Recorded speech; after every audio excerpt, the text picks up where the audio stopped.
Pouf YouTube, bonjour David.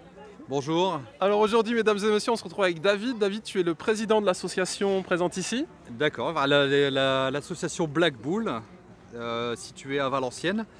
Une association de 30 personnes, d'une moyenne d'âge de 35 ans environ. D'accord. Et au niveau des véhicules, tu es donc le président. Président depuis 7 ans, oui. Et tu as ce magnifique véhicule qu'on va présenter dans cet épisode. Voilà, un War de la France, dépanneuse américaine. Alors moi j'avais une question bête, mais le nom La France, ça s'appelle comme ça, War de la France? Ou War c'est de la son nom France, oui. comme la Jeep Belette que j'ai filmé un petit peu plus Ouais, tôt. par le fabricant War de la France, oui. Non, si tu Exactement, sais pas, ouais. c'est pas. Non, si, pas c'est vraiment, ça. non, mais je Non, crois que ok. ouais. Parce qu'il y avait aussi American la France et il y avait aussi War de la D'accord. France. Parce que le fait qu'il y ait de la France et comme c'est des véhicules de libération, Exactement. je me demandais s'il n'y avait ouais. pas un lien ou si j'étais dans le faux. Bah ça marche, bah écoute, on va s'approcher. Du coup, combien ça pèse? Ça fait 15 tonnes. Oh merde, 15. combien ça consomme? Ça consomme environ 1 litre au kilomètre d'essence. 1 litre au kilomètre, qu'est-ce que c'est que cette réponse? Bah 1 litre au kilomètre, ouais, alors, 1 litre au 100, 1 litre au 100, excuse-moi, ouais, 1 litre au 100. 1 litre, C'est impossible. 1 litre au kilomètre. 1 litre au kilomètre, ouais, Ça, c'est ça, bien oui, ouais, c'est ça, c'est c'est ça. bah oui, oui. Donc ce qui C'est fait un 100 véhicule qui est- litres au en 100 fait, c'est un km. véhicule qui est 100 très litres au gourmand. 100. Ok. C'est un véhicule de cylindrée de 8 litres 2 de cylindrée. Ouais. Donc très gourmand. Et le souci c'est que pour la faire fonctionner, donc c'est le moteur qui alimente une chaîne et une D'accord. chaîne qui donne accès à toutes les transmissions de la grue. Ok. Euh, Ouais, parce qu'on ira le voir après, on est sur une simulation de dépannage. on est sur une simulation de dépannage.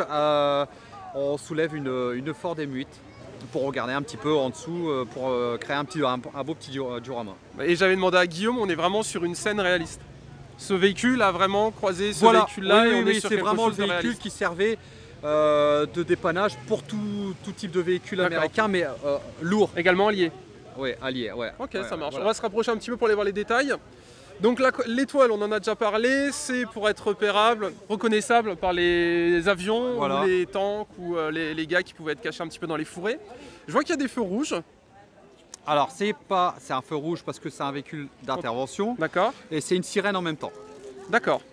Donc ce feu rouge clignote parce que bon, un véhicule qui doit dépanner doit être quand même prioritaire sur les. D'accord, ça marche. Donc c'est un véhicule, accident, boum, il passait. Et comme Ouais, on peut voilà, ou alors s'imaginer, c'était embourbé. On a un treuil devant, un treuil d'une capacité de 15 tonnes. Donc, D'accord. pareil, couplé à la boîte. Hein, Fonctionnel? Tout fonctionnel, Oh, oui, ça, bien c'est sûr, dingue, avec le les taf que manettes, t'as vous fait. voyez, on actionne tout ici, Ok. avec des mains d'air ici, où on peut brancher différents accessoires. D'accord. On est sur un véhicule trousse à outils. Ouais, c'est une grosse caisse à outils. Il peut lever le tank là qui est à côté? Non, non, le tank, ce n'est pas possible complet, quoi. D'accord. Mais, par contre, quand on détourait le char, Oui. on utilise ce véhicule pour détourler. D'accord. Donc, Il a une charge max de levage. alors, quand vous le mettez ici, comme ça, avec les béquilles, donc on met les béquilles sur le côté et les béquilles à Les l'arrière, béquilles, c'est ça. il peut soulever environ 6 tonnes. D'accord. Voilà. Sinon, on peut lever plus, mais quand vous voyez sur la flèche, il y a encore des béquilles Oui. qu'on doit mettre par terre, et là, il peut lever jusqu'à 9 tonnes. Ok, ça Ouais. marche. Donc on a une sacrée capacité de tonnage. Tout On ce qui est a- blindé léger, On a on une est bonne capacité dessus. de levage, oui, bien sûr. Alors, les notes de calcul à l'époque n'étaient pas pareilles qu'aujourd'hui, et l'acier était différent. Donc, quand ils disent 9 tonnes, on peut aller au moins 30 à 40% au-delà, quoi. Ok, ça marche. Au niveau des inscriptions qui sont là, c'est donc les informations au niveau des régiments où il a appartenu. Oui, les régiments de la 2e armorée. D'accord. Après, bon, ça, je... C'est un symbole que je retrouve souvent sur les véhicules qui sont ici, c'est normal? Oui, bah, c'est un véhicule. Les gens aiment beaucoup le régiment des blindés. Donc, D'accord. Ça marche.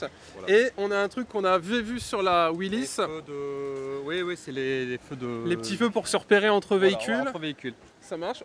Celui-là a des clignotants, c'est d'origine? Non.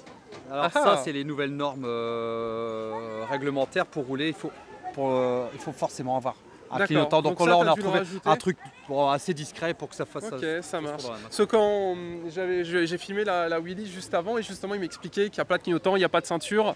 Non, bah, les Willys, ils peuvent encore passer au contrôle comme ça, mais pour un confort de circulation, surtout avec un gros véhicule, autant Ouais. l'équiper de clignotants. Oui, carrément. Voilà. Et permis poids lourd, j'imagine? Poids lourd, permis C, poids lourd, D'accord. 15 tonnes. Ça, c'est dingue. C'est Ah, facile ouais. à conduire?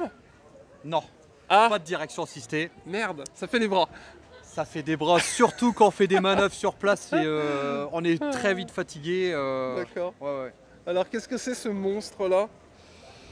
Donc on a le monstre, donc on a les roues, hein, on voit les pneus, les empreintes militaires. Ouais, monstrueux. C'est incroyable que tu arrives à retrouver des pneus encore aujourd'hui Oui, comme oui, ça.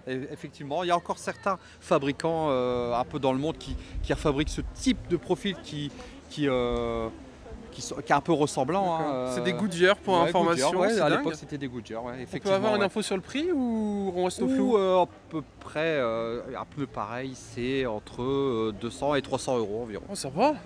Ouais, ça peut aller. Il y a des pneus qui en peuvent plus, aller. C'est un véhicule sympa. On pourrait se dire pour de la restauration, tu as besoin de pneus, c'est pas ce qui coûterait le plus cher. Ouais, non, mais aujourd'hui, on trouve encore des pneus. Au War de la France, on trouve certains véhicules comme le Pacifique qui a encore la dépanneuse, encore vraiment le modèle plus gros, plus large, Ouais. et avec une capacité beaucoup plus importante. Les pneus sont très difficiles à trouver. Là, D'accord. ça devient vraiment un casse-tête pour trouver les pièces, quoi. Ouais, Mais le c'est- Ward, on trouve encore les pièces. C'est Donc, il y a dingue. toujours.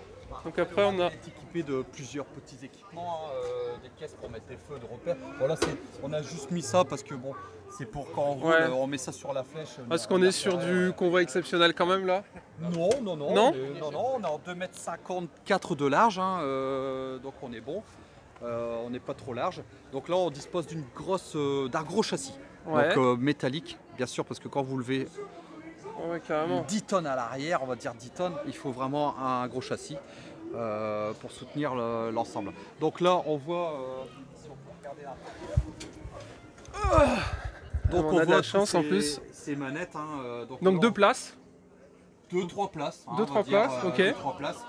Ah, donc là, on voit le très grand volant pour démultiplier la force. Oui. C'est très difficile. Vu que t'as pas de direction assistée, Ah du non, coup, pas du tout. le plaisir. Les véhicules d'époque, à part le Pacifique, avaient une direction assistée. D'accord. Parce Le que Pacifique, c'est quoi? C'est son concurrent ou son grand frère? C'est son grand frère, le très grand Ok. frère. Ouais. Lui, Beaucoup plus récent du coup. J'ai pas demandé l'année. il on est 40. un très modèle 42 celui-là. Modèle D'accord. 42. Comme la Willis. Exactement, comme la Willis. Donc là, on D'accord. retrouve le levier de vitesse, hein. Bon, on retrouve les trois pédales, embrayage, frein, Ouais, accélérateur. comme une voiture normale. Démarreur donc au pied, hein, comme Ouais. la Willis, c'est pareil.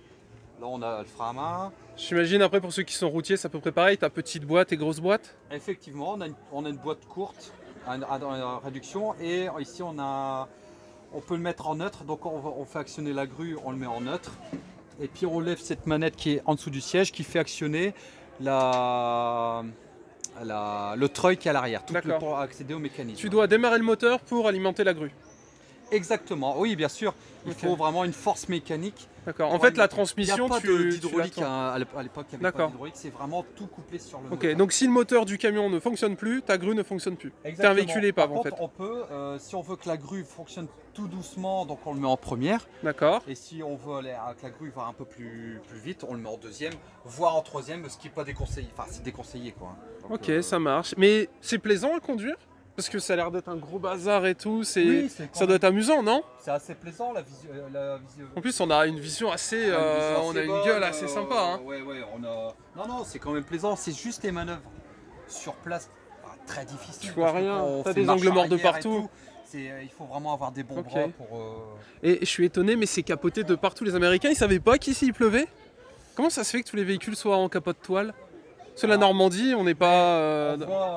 C'est vrai qu'effectivement on voit beaucoup de capotes de toile, mais durant la Seconde Guerre, ils oui, roulaient c'est souvent, full ils capote, roulaient en fait. souvent avec les bâches enlevées et le D'accord. pare-brise replié, quoi, parce ils voulaient vraiment avoir leur aise et avoir une visibilité. Même sous la pluie. Oui, effectivement. Ok. Ouais, certains véhicules ont débarqué sans. Ça marche, on va passer à la suite.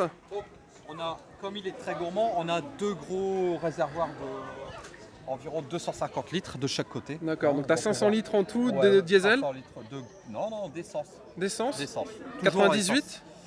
95 de préférence. C'est pas le E10, j'imagine. Non, non, non, le 95. Ok. Et donc ça marche sans additif. Tu mets du 95 Ouais. dedans, ça roule ou Alors, c'est l'histoire quand même... d'additif, certains propriétaires de Jeep mettent de l'additif, D'accord. mais pour des camions, je pense que c'est pas nécessaire.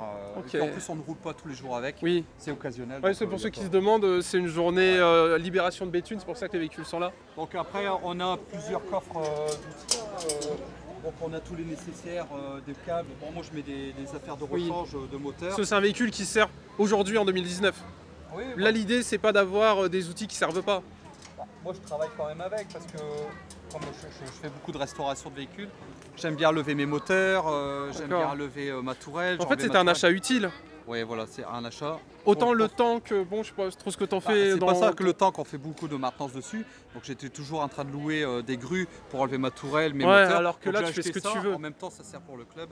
Et puis Carrément. on peut s'en servir comme à l'époque. Donc on arrive à refaire des dioramas comme aujourd'hui. Ouais, t'as des trucs, on ira voir justement après la petite scène que t'as mis en place. Donc là, c'est des béquilles, bien sûr. On va ici. Donc, C'est comme sur les tonnes de pompiers, ça. L'idée, c'est de surélever un peu le véhicule ou c'est juste de le stabiliser? De le caler. Donc, Ok. on le cale. Tu peux pas le surélever avec ça? Ah, en forçant très fort, on Ok. peut un petit peu. Mais l'histoire, c'est de soulager les roues, quoi, quand même. Ok, ouais. Donc après, bah, tout se replie à l'intérieur. On a Ouais, des- tu peux tout ranger et tout, on est sur un vrai véhicule de dépannage. Un vrai véhicule. Donc on a plusieurs coffres. On a les phares de travail. Ouais, Alors qui je sont parle des là-bas. phares de travail, c'est une anecdote. Mais un phare de travail, Oui. on n'en trouve plus parce qu'ils étaient souvent volés. Je ne sais pas pourquoi à l'époque, pour peut-être des fermes, enfin des usines, tout ça. Et aujourd'hui, on a vraiment du mal à les retrouver. Il faut savoir qu'un phare de travail, rien qu'un phare de travail, comme vous voyez celui-là. là-haut, c'est 1000 € pièce. Ah merde, Donc voilà. d'accord. Donc on est. T'en as Ah. combien? T'en as un de chaque côté, On en j'imagine? a un de chaque côté, donc ils peuvent pivoter de droite à gauche. À la main, du coup. Ouais, voilà, pour travailler puis voir. Ok. Ce qu'on peut faire pareil. Donc après, nous, on a tous les coques de rangement. Là-dedans, on met les pieds de biche, les manilles. Donc on a un coffre ici. Ouais, c'est les rangements ne manquent pas, quoi. Rangement, ouais. Donc, Alors, on a un l'essieu là qui est incroyable derrière. vous voyez, Oh, un d'amortisseur mon Dieu. qui est, ouais, qui Ouais, est incroyable. monstrueux. On voit bien la largeur du châssis. Ouais, Ici, avec le support de la flèche. c'est un truc de cinglé. Ouais, le support de la flèche qui est vraiment bien fait. C'est rare aujourd'hui de casser cet ensemble. Oui, c'était fait pour durer. C'était fait pour durer. On peut effectivement casser des poulies parce qu'il y a toujours Ouais. une soupape, on va dire une soupape de sécurité pour casser le fusible. On dit un fusible pour éviter de casser le châssis en lui-même. Hein. Ah, C'est sinon, toujours il y le a cas tout de qui ça. part, ouais. Voilà. Tu l'as acheté dans cet état ou il y a une restauration complète? Non, j'ai rien fait. J'ai juste acheté 2-3 accessoires. Comme vous voyez, le triangle qui est posé sur la flèche. Ouais, Ce triangle, il est quand même assez nécessaire parce que c'est le triangle qui sert pour dépanner ou tirer le char. d'accord. Donc, Ça, tu le mets derrière et puis tu Ouais, tires. à l'arrière, on tire et puis on peut prendre le char en triangle. Et Ok. puis en tirant le char, bah, on peut l'orienter en même temps, quoi. Ça marche, on va se décaler un Donc petit ici, peu. on retrouve aussi des béquilles d'appui. Toujours la même chose. Des béquilles d'appui. Alors, là, c'est impressionnant quand même. Ouais, donc on retrouve tous ces systèmes de mouflage de câbles. On se voit sur un bateau avec des De- câbles de partout. Pour de réduire lumière. la force, la force initiale. Et comme c'est mouflé déjà 2 fois, donc on démultiplie 3-4 fois D'accord. la flèche. Alors, Ici on retrouve les 2 flèches, vous voyez, les 2 mâts ouais, qu'on peut enlever et on va ici au niveau de là. pour avoir la capacité de levage maximale. qui est, D'accord. 9 tonnes, presque 9 tonnes. Voilà, déjà, on a un beau bébé derrière. Ici on lève 3 tonnes environ, 3 tonnes. L'avant d'une M8 c'est à peu près 3 tonnes. D'accord. Entre 3 tonnes et 4 tonnes. Donc Une voilà. cocotte. Petites informations, il a été en Angleterre. C'est pour ça Donc, que c'est sur la- noté ouais, voilà, ou ouais, c'est ce ouais, qu'on ouais, imagine? ouais, ça c'est toujours les marquages qui sont D'accord. répétés. On pour a ça chaque surtout. véhicule. Alors les 40 miles, c'est pour tout le monde du coup? La Jeep, tout le monde? Ou là c'est pareil, 40 Alors, miles avec la ce véhicule, c'est discussion, je sais compliqué? pas, parce que les 40, je ne sais pas si on y arrive. À 40, Ouais. c'est vraiment le max qui est D'accord. déconseillé pour un véhicule ancien. Parce que ça, 40 miles, à mon avis, ça doit c'est commencer 40 à... x 1,6, ce qui correspond à peu près 60 km/h. Tout à fait. Donc voilà, c'est un peu plus de 60 km/h. Peut-être qu'on les atteint, mais. C'est dingue. très Alors déconseillé. moi j'ai une question bête. Comment tu manœuvres ça à la main? Comment Alors, tu on peut l'as- faire une démonstration effectivement en démarrant le moteur. Vous avez. Non, non, démarre rien du tout. Hein. C'est juste pour expliquer. On a 3 manettes ici. Ah d'accord, c'est ici que tout se contrôle. Alimente une chaîne. D'accord. Fait tourner les treuils. Les treuils pour les faire tourner, on voit marqué ici. Ah ouais, là il y a les Donc, le en palonnier, haut, à hook, gauche, à hein. droite, ok. Droite gauche pour le palonnier et le boom qui est D'accord. le le mât complet. Donc on est sur un véhicule qui s'opère à deux ou tout seul ça peut s'opérer? Non, ils sont au moins 2 ou 3 pour manipuler, Ok. faire les manœuvres quand même. Ça marche. Et au-dessus, qu'est-ce qu'on a? Donc, Je vois on qu'il y a des encore- petites inscriptions. Alors, ici, on a l'accélérateur. Comme la sur le moteur, ici, Ouais, l'accélérateur d'accord. directement pour un plus de vitesse ou moins de vitesse. Ok, c'est un boost d'accélérateur pour ceux qui n'ont pas entendu. Et sans te filmer complètement, on voit, t'es en tenue de tankiste. Donc là, je suis en petit tank, version dès 1940 pour le Firefly. D'accord. Parce que oui, le tank qui est derrière, c'est le sien. On le verra un petit peu plus tard, petit Firefly. Ici, on a des bouteilles de gaz et d'oxygène, bien sûr, D'accord. parce que le chalumeau, c'était vraiment le premier outil nécessaire pour travailler. Ah, il pouvait tout brancher dessus. Ouais, il y avait les bouteilles de gaz D'accord. branchées, soit pour découper, chauffer ou faire d'autres travaux, ou souder même. Ok. On était sur un véhicule, mis à part les pièces, on pouvait tout faire.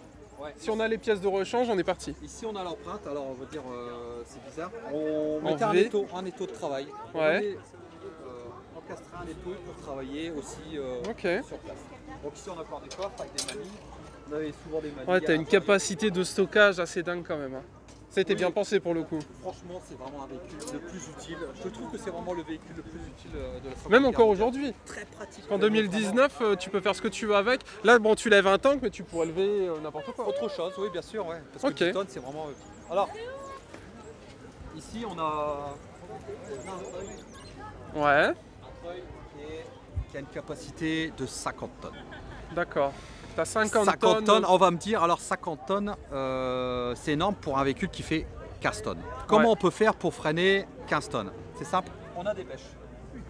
Les bêches qui Ah, sont là. c'est ça, Les bêches en déployé. ouais, qu'on met dans ces sacs. Donc il y en a une Là, ici, dans les rotules dans les rotules ici, une ici, Ok. là, ou l'arrière. On pouvait travailler donc en tirage direct, Ouais, mais aussi mouflé, avec ces poulies de mouflage. d'accord. Donc on passait le câble à l'intérieur et on pouvait moufler en 2 fois ou 3 fois, ce qui a augmenté la capacité. C'est comme ça que tu pouvais tirer 50 tonnes. Voilà, on pouvait sortir Ok. un Sherman enlisé ou posé C'est dans la dingue. boue. Ici on a le rouleau pour le treuil. Pour éviter de pour tout poser le abîmer. treuil. Et après on peut dire, il y a aussi ce qui est vraiment bien pensé à l'époque, c'est qu'ici on a une flèche, je l'ai enlevée parce que pour le transport on n'avait pas assez de place. Donc une de chaque flèche côté. où on pouvait renvoyer le câble, on pouvait tirer sur le côté. C'est pour ça on retrouve les rotules, ces rotules-là Ouais, sur le côté. Comme ça, on pouvait freiner aussi. d'accord. Derrière. Putain, ça a été bien pensé, hein. Ils y ont réfléchi, ils se sont pas juste dit on met un treuil et puis les mecs ils vont sacrer Je trouve dessus. que c'est vraiment un véhicule vraiment bien pensé, quoi. D'accord, C'est vraiment un très gros treuil. c'est assez sympa. Et donc du coup, derrière, Donc derrière, on est sur la même petite scène, on a une M8.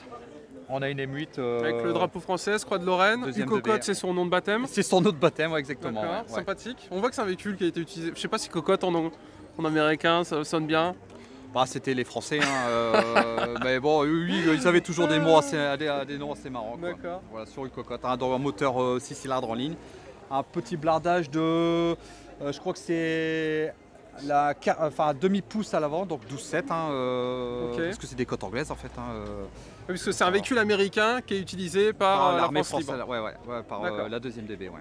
Tout simplement, avec un canon de 37 mm, avec une petite tourelle rotative. Voilà, avec un mini blindage à l'avant. Et donc là, on peut s'imaginer, ce serait quoi là, ce qu'il ferait? Ah bah, changer les roues parce qu'il a crevé. Ok. Donc on voulait changer le pont. Ah, j'ai pas vu, ça c'est le poste à souder. Non, c'est juste un gonfleur d'époque. Ah, c'est un gonfleur, ok. Qu'on branche sur les mains. Ici, sur les mains, comme on dit, mains d'air. Ah En fait, il y putain, avait c'est des mains dingue. Du coup, tu peux faire la pression et tout. Tu peux souder, tu peux faire la pression des pneus. Exactement. Tu peux lever. C'est vraiment un véhicule complet. Ouais. Ah, c'est dingue. Avec l'air généré. Parce que c'est un freinage à air comprimé. Ouais. À l'époque, c'était déjà une avancée technologique. Donc, on réutilisait les bonbonnes d'air du camion. Du coup, produit. tu pouvais gonfler. On pouvait- T'as un manomètre au-dessus? Oh là là, c'est dingue. Donc en LBS. Eh, c'est incroyable, ça. Ouais, voilà. Fonctionnel. Fonctionnel. D'accord. Donc c'est des accessoires. Un véhicule aujourd'hui, on peut avoir un véhicule et l'avoir vide sans avoir d'accessoires. Et l'accessoire aujourd'hui. C'est ce qui coûte le plus cher. Ouais, voilà. Parce qu'il faut retrouver les pièces détachées. Ouais, parce que c'était des accessoires qui étaient vite volés ou vite enlevés. Ouais, quoi. j'imagine. On va se mettre vite fait devant, si tu veux bien. Mets-toi sur ma droite. Comme ça, tu seras du côté du micro. Et donc là, on est sur une scène qu'on aurait pu retrouver à l'époque. Ouais, tout à fait. Donc, Changement de ce qui est pneus, bien, c'est la mise en scène. C'est beau de présenter des véhicules, mais avoir une mise en scène, c'est quand même plus valorisant. C'est plus parlant carrément. C'est plus parlant. Visuellement, c'est au moins, dingue. on voit la vraie capacité des véhicules d'époque. Donc ça veut dire que pour changer le pneu de ça, il fallait tout ça. Oh, pas forcément. On pouvait mettre un treuil, enfin des béquilles en dessous, mais comme les Ward de la France. sillonnaient un petit peu toutes les unités, aider un petit peu au dépannage. Hein. C'est toujours des gens qui venaient extérieurement pour dépanner. Ouais, c'est de l'aide.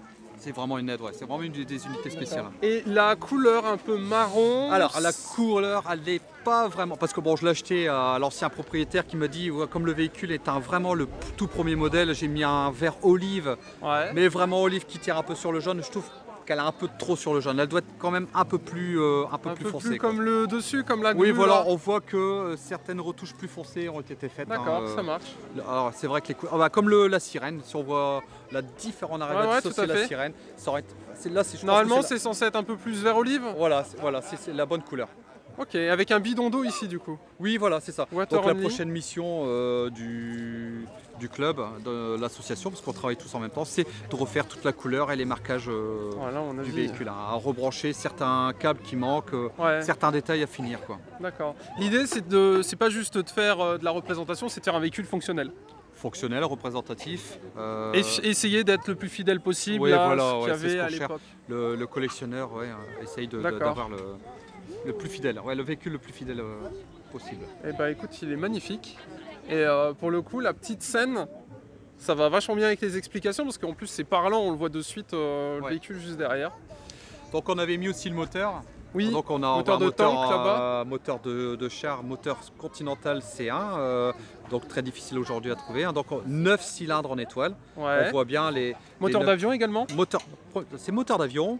Ah, c'est de base un moteur d'avion. Moteur d'avion, parce qu'il faut savoir qu'au début de la Seconde Guerre mondiale, ils n'avaient pas de moteur pour les chars. D'accord. Donc ils ont pris un moteur d'avion pour mettre dans les véhicules. On va s'approcher. Ils ont fait une sorte de swap en fait. Ils ont pris le moteur d'un véhicule, ils l'ont mis dans un autre. Ils ont été un petit peu pris de court pour inventer un vrai moteur de char. Donc ils ont pris un moteur d'avion qui est quand même un moteur de à peu près 16 litres de cylindrée. Ouais. On peut dire que c'est un véhicule, un moteur de à peu près 400 chevaux à 4200 tours. C'est un moteur qu'il faut quand même pas mal de tours pour faire avancer un char. Là-dessus, on a tout un système de ventilation. On voit bien que c'est un moteur qui est refroidi par air. Il n'y a pas de système d'eau à l'intérieur. Pour une meilleure fiabilité ? C'est plus simple, on peut dire qu'il n'y a pas de circuit d'eau, c'est beaucoup plus simple. Hein. Ça fait des pièces en moins réparées. Ça prend beaucoup moins de place dans un char, parce qu'on était vraiment limité en place dans un char. Quoi. Ça marche. Voilà, donc donc là on a démonté l'avant pour montrer un petit peu le balancier et toutes les bielles. Ouais, c'est dingue. Les bielles du moteur, donc on voit tous les pistons, hein, donc c'est vraiment... Le jour où ça casse, ça c'est fini. C'est un moteur qu'on a trouvé qui est tombé. Ouais, c'est ce que j'avais vu ici, il a eu quelques soucis. Ouais. On souhaite prochainement le restaurer. Celui-là ? Oui, ça c'est encore possible de refaire. Mais ça, on peut remplacer la chemise. Hein, tout ça, ça se remplace. Et tu rachètes ou tu trouves une d'occasion. Difficile à trouver. Encore aux États-Unis, sur eBay par exemple, on a des gens qui vendent ce genre de produits. À nous de surveiller les jours de vente. Hein. Donc on veut le restaurer et on veut refaire en présentation un banc de moteur tournant. Ah, donc, au lieu de démarrer le tank, ce serait ici. Voilà, c'est quand même plus parlant de voir un moteur extérieur tourner. Donc c'est un moteur qu'on doit faire 52 tours de manivelle parce qu'on a l'huile qui doit se répartir dans toutes les poches de cylindre. C'est un moteur qui est facilement inflammable. Ah merde. Donc quand vous le démarrez... Dans un tank c'est pratique. Ouais, voilà, quand vous démarrez ce genre de moteur, ils ouvraient les portes arrière du char et il y avait toujours quelqu'un avec un extracteur en cas où. C'est vrai ça ? Ah oui, non, tout à fait, c'est vrai. Parce que pour démarrer ce moteur, vous faites les 52 tours de manivelle pour l'huile. Donc c'est un moteur qui pisse un peu l'huile, malheureusement. Et Donc il y a des petites durites d'essence. Donc au poste de pilotage, vous poussez un peu l'essence, donc vous le gavez un peu en essence. Ouais. Et les gens, quand ils gavaient trop en essence, ça prenait un peu feu quoi, dans le pont d'échappement. D'accord, donc il fallait être derrière au cas où. Ouais, voilà. Ok, ça marche. Mais écoute David, on va se laisser là-dessus pour cet épisode. Bon, il y a encore d'autres choses à voir, mais on fait un petit épisode par plan. Ouais. Bah, merci à toi. Bah, merci à vous. Et puis, Vous pourrez te retrouver en description, je mettrai le lien de ta page Facebook. J'ai vu qu'on pouvait la liker, donc j'imagine que des nouveaux membres peuvent venir vous voir. On a une page Facebook qui s'appelle Black Bull. En même temps, on a aussi une page Facebook pour la restauration du char. Donc vous tapez restauration Firefly qui est derrière, on ira le voir après. Ouais, Sherman. Et puis là, vous voyez depuis 2013 la restauration complète du char et nos travaux de tous les samedis du groupe. C'est tous les samedis vous faites des travaux? Tous les samedis, on a toujours un thème de travail. Donc là, on vient de finir le Firefly l'intérieur. On va circuler comme ça pour pouvoir le filmer. Et j'imagine qu'on peut vous voir le 6 juin? Alors le 6 juin, on sera sur les plages du débarquement, bien sûr, parce que c'est une année clé. Il faut savoir qu'on fête tous les ans, bien sûr, oui. Mais tous les 5 ans, il y a une plus forte concentration des véhicules. Cette année, ça sera une très grosse année. On y va avec le Firefly au musée d'Omaha à Colville. Et on a aussi un tracteur d'artillerie et son canon de 155. Oui, j'avais vu les photos, en effet. D'accord, ça marche. Mais écoute, merci David. Merci. Fin d'épisode. YouTube, n'hésitez pas à checker la description, à liker la vidéo si ça vous a plu. Il y a plein d'autres choses à aller voir. Et on n'a pas vu le plus gros. Non, pas encore. Parce que le plus gros, on le garde pour la fin. Et c'est le Firefly que vous apercevez un petit peu. Et là, pour le coup, ça n'a rien à voir. On est sur quelque chose de beaucoup plus énorme. Bref, fin d'épisode. Bisous.